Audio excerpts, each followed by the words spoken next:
BJP के पूर्व नेता पूर्व केंद्रीय मंत्री आरके सिंह यानी राजकुमार सिंह प्रधानमंत्री नरेंद्र मोदी से इस्तीफा मांग रहे हैं। क्यों इस्तीफा मांग रहे हैं? वो लंबा चौड़ा एक पोस्ट लिखे हैं अपने फेसबुक पे। आइए मैं आपको वो पहले पढ़ के बता रहा हूं कि इस्तीफा क्यों मांग रहे हैं।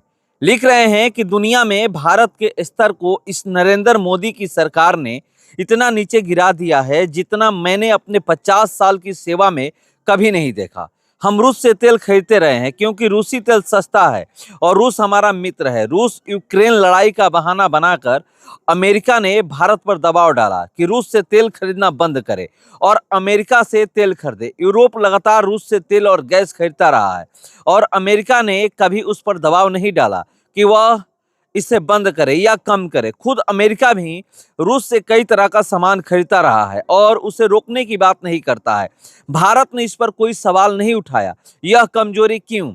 अमेरिका ने भारत पर 50% का टैरिफ लगा दिया। अंतर्राष्ट्रीय प्रथा के अनुसार भारत को भी अमेरिकी सामग्री, जिसमें डिजिटल सामग्री भी शामिल है, पर उतना ही टैरिफ लगाना चाहिए था, लेकिन भारत ने अमेरिका के नाजायज कदम के खिलाफ न कुछ कहा और न ही कोई जवाबी टैरिफ लगाया। इस कमजोरी का क्या कारण है? भारत 140 करोड़ आबादी का एक महान देश है। उसे किसी से सामग्री खरीदनी है और इसके लिए किसी से इजाजत लेने की आवश्यकता नहीं है।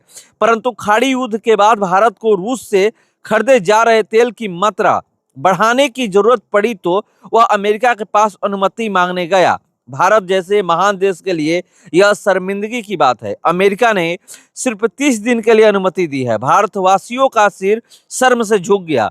क्या हम अमेरिका के गुलाम हो गए हैं? प्रधानमंत्री अमेरिका से घबराते हैं।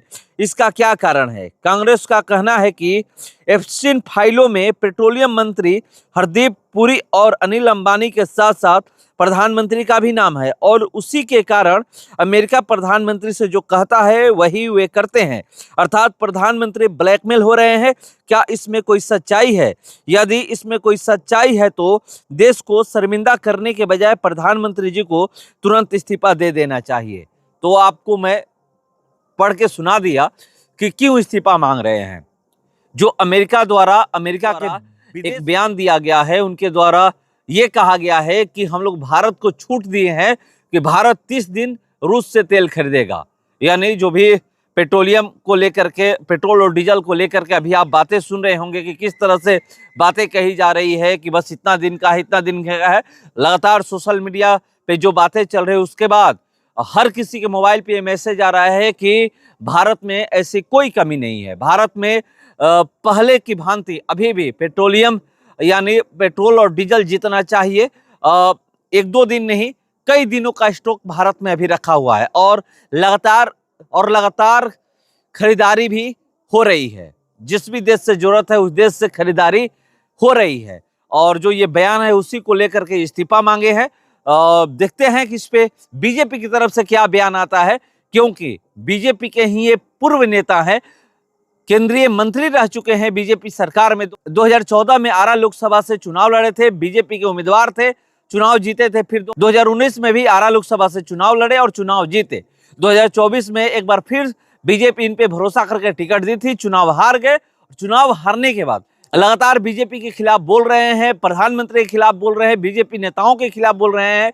बीजेपी के कई ऐसे विधायक हैं उनके खिलाफ लगातार बोल रहे थे। और आपको बता दूं कि जब 2025 विधानसभा चुनाव हो रहा था उस समय भी कई बीजेपी के नेताओं पे बोले थे कि आप लोग इनको वोट मत करिएगा, इनको वोट मत करिएगा। बिहार के कई नेताओं को लेकर के ये बात बोले थे।